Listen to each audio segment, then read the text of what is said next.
Buenas tardes amigos de Tributos y Negocios, nos encontramos el día de hoy con el tributarista Jorge Lamas Velasco. Jorge, bienvenido al programa. Sí, muchas gracias por la invitación. A ver, vamos a tratar algunos temas que son importantes en este mes de diciembre, sobre todo porque se acerca el cierre contable, ¿no?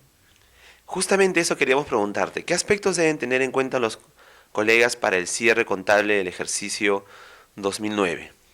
Bueno, en principio yo creo que lo que habría que ver es el tema del tratamiento en el mes de diciembre de algunas cosas que se están dejando de tener presente, ¿no? Por ejemplo, es el caso de estos aguinaldos que se le entregan a los trabajadores, ¿no?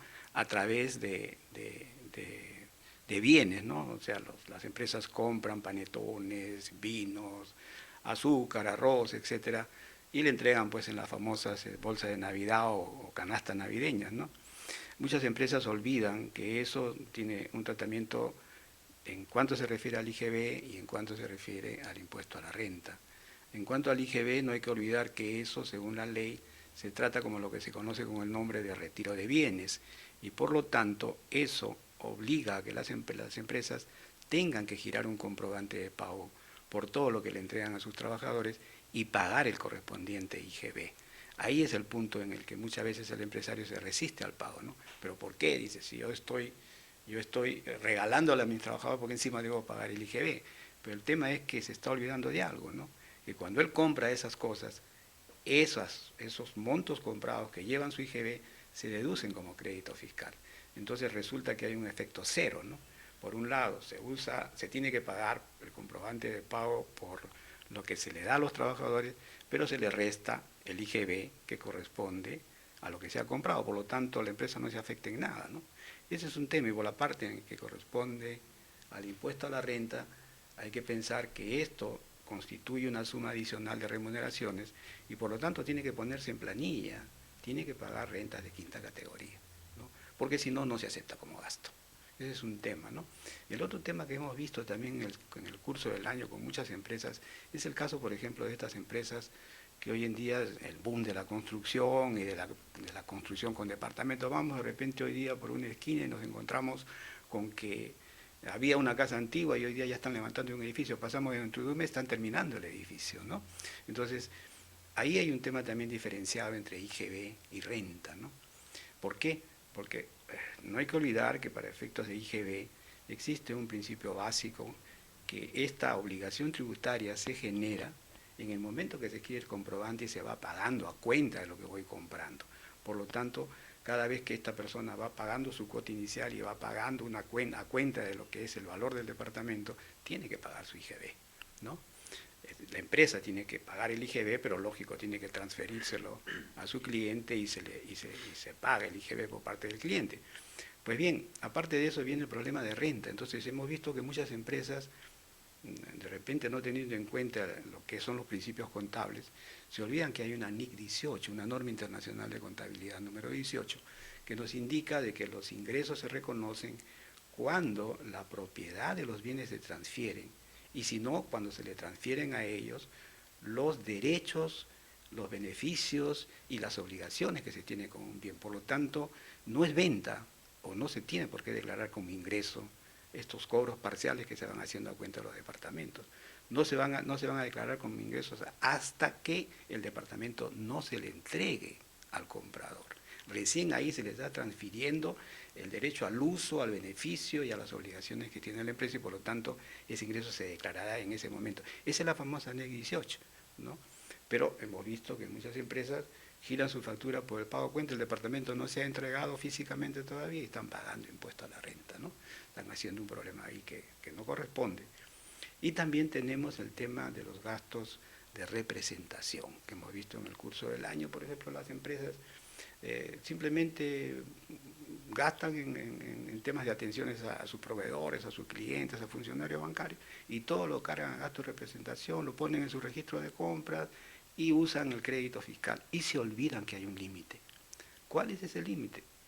Desde el punto de vista porcentual es 0,5% del valor, del monto que se tiene de ingresos en el año. Eso dice la ley del impuesto a la renta. Pero hay un principio general dentro del impuesto a la renta, del impuesto general a las rentas que dice que no se aceptará como gasto aquello que no se acepta como gasto por el impuesto a la renta. Entonces, no se puede utilizar el crédito fiscal así en forma indiscriminada. Hay que tener en cuenta ese límite. ¿Cómo hay que tenerlo? Hay que sacar el medio por ciento de los ingresos e irlos acumulando mes a mes. Es decir, yo en el mes tuve 300.000 soles de ingresos, en el otro mes tuve 500.000 soles de ingresos, en el otro mes tuve 200.000, total 1.000.000. ¿Cuál es mi límite? Medio por ciento de ese millón. ¿Cuánto tengo de gastos de representación? Acumulo lo que he tenido de gasto de representación, cuánto es el monto acumulado durante esos 3 meses y comparo el medio por ciento contra lo que yo estoy gastando de gasto de representación.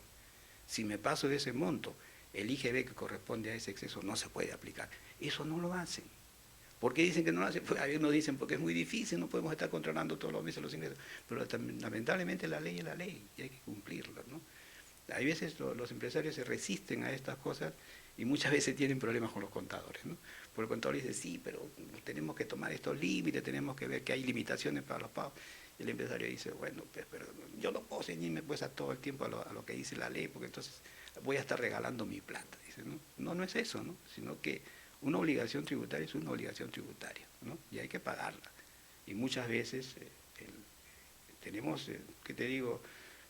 Hasta la certeza de pensar que el empresario piensa que el Estado le roba su dinero, ¿no? Y no es así, pues, no es así, ¿no? El Estado tiene sus normas, tiene sus principios fiscales, etcétera, ¿no? Y un temita final, por ejemplo, que podemos ver es el tema de la prórroga que ha habido para la aplicación del plan contable. Muchas empresas ya habían diseñado sus planes contables, incluso habían comenzado ya a aplicarlo este año. Lamentablemente la norma dice que si ya tú lo comenzaste a aplicar, tienes que seguirlo aplicando. Tiene sus problemas porque es una aplicación estricta de las normas internacionales de contabilidad, sí, pero hay una cosa que yo siempre manifiesto en el tema contable y tributario. Una cosa es la contabilidad y otra cosa es la tributación. La contabilidad tiene obligatoriamente que ceñirse a los principios de contabilidad, las normas internacionales de contabilidad, las normas internacionales de información financiera. Así tenemos que hacer nuestra contabilidad, así tenemos que registrarla. Y cuando vamos a pagar nuestros tributos, ya eso es una cosa diferente, ¿no? Cuando vamos a pagar nuestros tributos, lo que tenemos que hacer es mirar lo que hemos contabilizado y hacer pues los ajustes correspondientes, ¿no? Porque mira, un tema que siempre ocurre es, muchas veces todo lo que se pone en el registro de ventas no resulta ser una venta. No resulta ser una venta. ¿Por qué no resulta ser una venta? Como por ejemplo, pues, tú das un adelanto para que te hagan un trabajo. 50% te piden, tú pagas el 50%, te dan tu comprobante de pago, te dan tu factura. Esa factura va al registro de ventas, tiene que pagar IGB.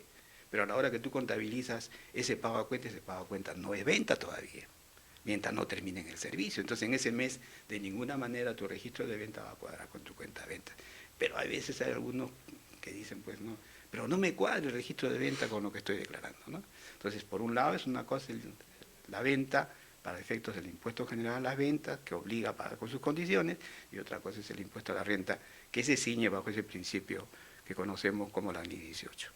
Yo creo que esos son los temas, digamos, que más nos preocupan, y también hay un temita ahí de gastos de vehículos, ¿no?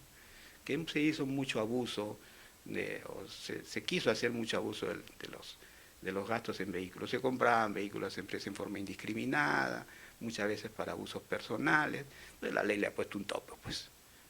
Yo solamente te voy a aceptar como gasto y te voy a aceptar que uses como crédito fiscal del IGB en función a tus ingresos. Por ejemplo, el PEREM parámetro te dice, ¿no? Si tú tienes de ingresos en el año anterior 3.200 unidades impositivas tributarias, hasta ese monto tienes derecho a tener un solo vehículo para usar como gastos los gastos que correspondan al vehículo y usar el crédito fiscal de esos gastos que corresponden al vehículo. Los otros vehículos tú puedes seguir gastando, nadie te lo impide, puedes seguir gastando.